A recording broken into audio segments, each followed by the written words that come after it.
ആകാശവാണി.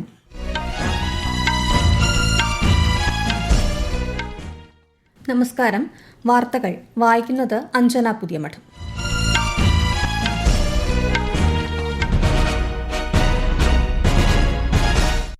പ്രധാന വാർത്തകൾ. രാജ്യത്തിന്റെ 53ാമത് ചീഫ് ജസ്റ്റിസായി ജസ്റ്റിസ് സൂര്യകാന്ത് സത്യപ്രതിജ്ഞ ചെയ്തു. രാഷ്ട്രപതി ദ്രൗപദി മുർമു സത്യവാചകം ചൊല്ലിക്കൊടുത്തു. 3 ദിവസത്തെ ദക്ഷിണാഫ്രിക്കൻ സന്ദർശനം പൂർത്തിയാക്കി പ്രധാനമന്ത്രി നരേന്ദ്രമോദി ന്യൂഡൽഹിയിൽ തിരിച്ചെത്തി. കേരളത്തിൽ തദ്ദേശ തെരഞ്ഞെടുപ്പിന്റെ മത്സരചിത്രം ഇന്ന് തെളിയും.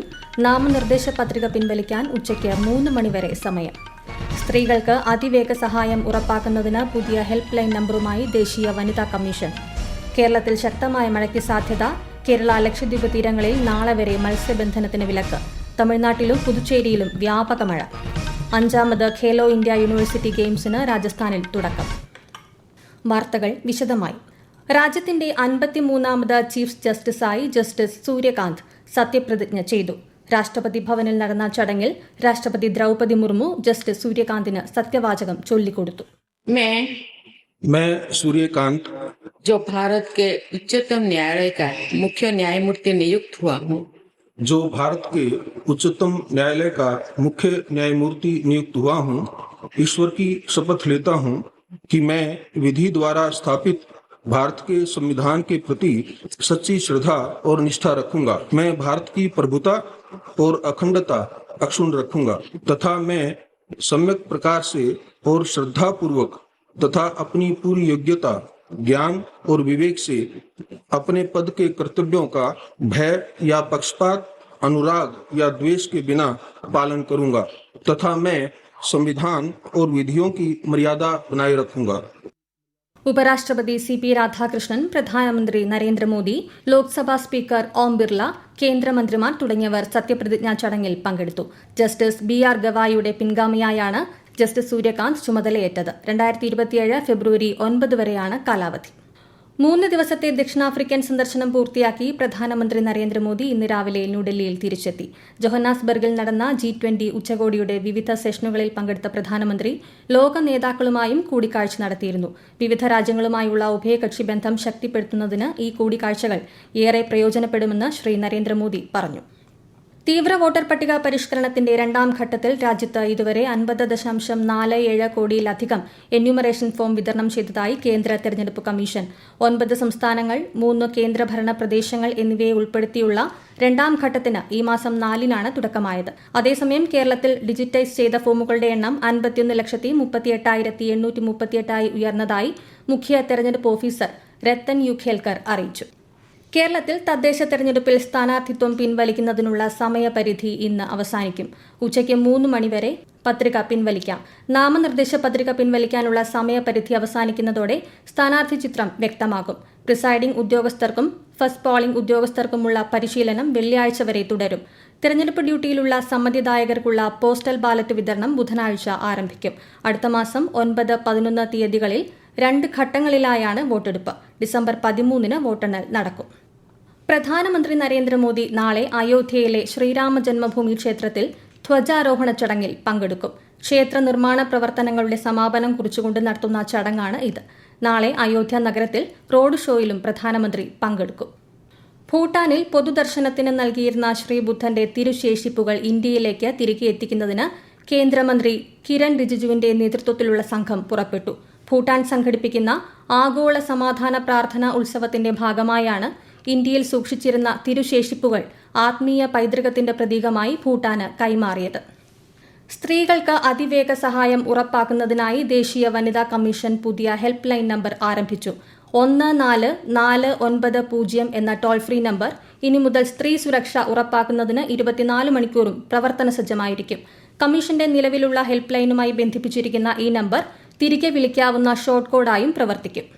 6ാമത് അന്താരാഷ്ട്ര അഗ്രോണമിക് കോൺഗ്രസിന് ന്യൂഡൽഹിയിൽ തുടക്കമായി. കേന്ദ്ര കൃഷി മന്ത്രി ശിവരാജ് സിംഗ് ചൌഹാൻ പരിപാടി ഉദ്ഘാടനം ചെയ്തു.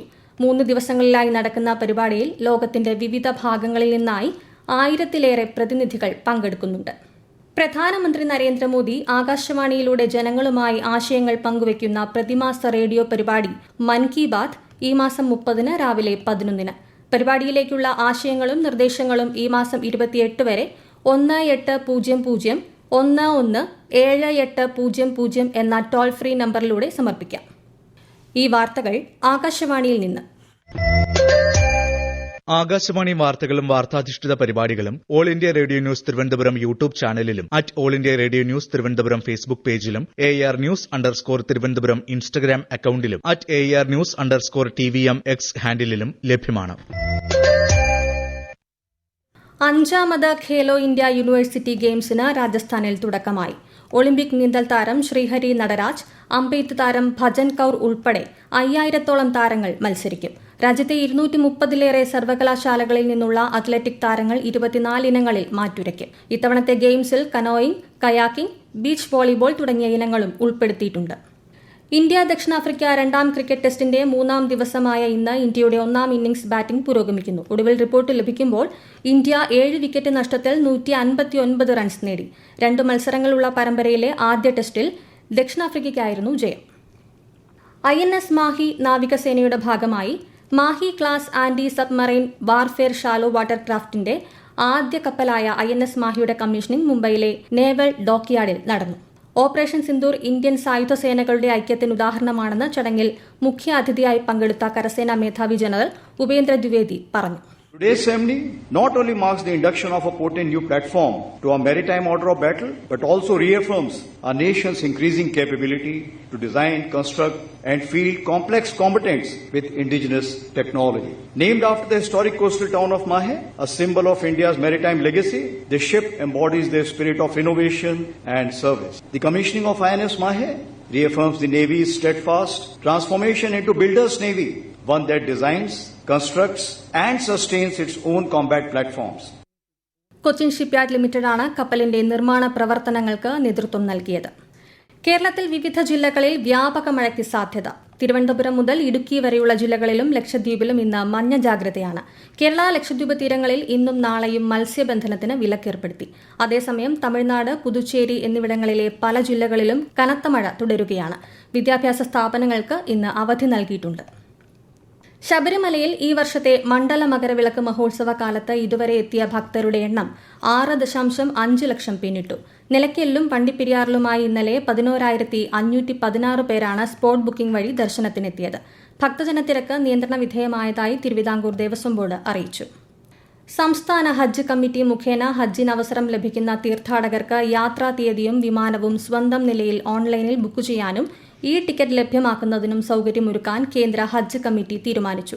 പ്രായമേറിയ തീർത്ഥാടകർക്ക് കയ്യിൽ ധരിക്കുന്ന ഹജ്ജ് സുവിധ സ്മാർട്ട് റിസ്റ്റ് ബാൻഡ് നൽകും. ഇതിലൂടെ തീർത്ഥാടകരുടെ തത്സമയ വിവരങ്ങൾ അറിയാൻ സാധിക്കും. 56ാമത് ഇന്ത്യ അന്താരാഷ്ട്ര ചലച്ചിത്രമേളയുടെ 5ാം ദിനമായ ഇന്ന് തരുൺ മൂർത്തി സംവിധാനം ചെയ്ത മലയാള ചലച്ചിത്രം തുടരും പ്രദർശിപ്പിക്കും. ജാപ്പനീസ് ചിത്രം 2 Strangers 2 Seasonsഉം സിനിമ ആസ്വാദകരുടെ മുന്നിലെത്തും. IFFIയുടെ ചരിത്രത്തിൽ ആദ്യമായി സംഘടിപ്പിക്കുന്ന AI ഹാക്കത്തോണിനും വേവ്സ് ഫിലിം ബസാറിനും വൻ സ്വീകാര്യതയാണ് ലഭിക്കുന്നത്. മുന്നാഭായ് MBBS എന്ന ചിത്രത്തിന്റെ അണിയറ ശില്പിയും എഡിറ്ററുമായ രാജു ഹിരാനിയുടെ പ്രത്യേക ക്ലാസുകളും സംഘടിപ്പിച്ചിട്ടുണ്ട്. രാജ്യത്ത് നടപ്പാക്കിയ ലേബർ കോഡ് പരിഷ്കാരങ്ങൾക്ക് വിവിധ ഭാഗങ്ങളിൽ നിന്നുള്ള തൊഴിലാളി സമൂഹത്തിൽ നിന്ന് മികച്ച പ്രതികരണം. ഇന്ത്യയുടെ തൊഴിൽ ശക്തിയെ പരിവർത്തനം ചെയ്യാൻ കഴിയുന്ന ചരിത്രപരമായ നടപടിയാണിതെന്ന് ട്രേഡ് യൂണിയൻ കോർഡിനേഷൻ സെന്ററിന്റെ ദേശീയ ജനറൽ സെക്രട്ടറി ഷിയോ പ്രസാദ് തിവാരി പ്രതികരിച്ചു. പ്രധാന വാർത്തകൾ വീണ്ടും. രാജ്യത്തിന്റെ 53ാമത് ചീഫ് ജസ്റ്റിസായി ജസ്റ്റിസ് സൂര്യകാന്ത് സത്യപ്രതിജ്ഞ ചെയ്തു. രാഷ്ട്രപതി ദ്രൌപദി മുർമു സത്യവാചകം ചൊല്ലിക്കൊടുത്തു. 3 ദിവസത്തെ ദക്ഷിണാഫ്രിക്കൻ സന്ദർശനം പൂർത്തിയാക്കി പ്രധാനമന്ത്രി നരേന്ദ്രമോദി ന്യൂഡൽഹിയിൽ തിരിച്ചെത്തി. കേരളത്തിൽ തദ്ദേശ തെരഞ്ഞെടുപ്പിന്റെ മത്സര ചിത്രം ഇന്ന് തെളിയും. നാമനിർദ്ദേശ പത്രിക പിൻവലിക്കാൻ ഉച്ചയ്ക്ക് 3 മണിവരെ സമയം. സ്ത്രീകൾക്ക് അതിവേഗ സഹായം ഉറപ്പാക്കുന്നതിന് പുതിയ ഹെൽപ്പ് ലൈൻ നമ്പറുമായി ദേശീയ വനിതാ കമ്മീഷൻ. കേരളത്തിൽ ശക്തമായ മഴയ്ക്ക് സാധ്യത. കേരള ലക്ഷദ്വീപ് തീരങ്ങളിൽ നാളെ വരെ മത്സ്യബന്ധനത്തിന് വിലക്ക്. തമിഴ്നാട്ടിലും പുതുച്ചേരിയിലും വ്യാപക മഴ. 5ാമത് ഖേലോ ഇന്ത്യ യൂണിവേഴ്സിറ്റി ഗെയിംസിന് രാജസ്ഥാനിൽ തുടക്കം. വാർത്തകൾ കഴിഞ്ഞു. അടുത്ത വാർത്താ പ്രക്ഷേപണം വൈകിട്ട് 6:30.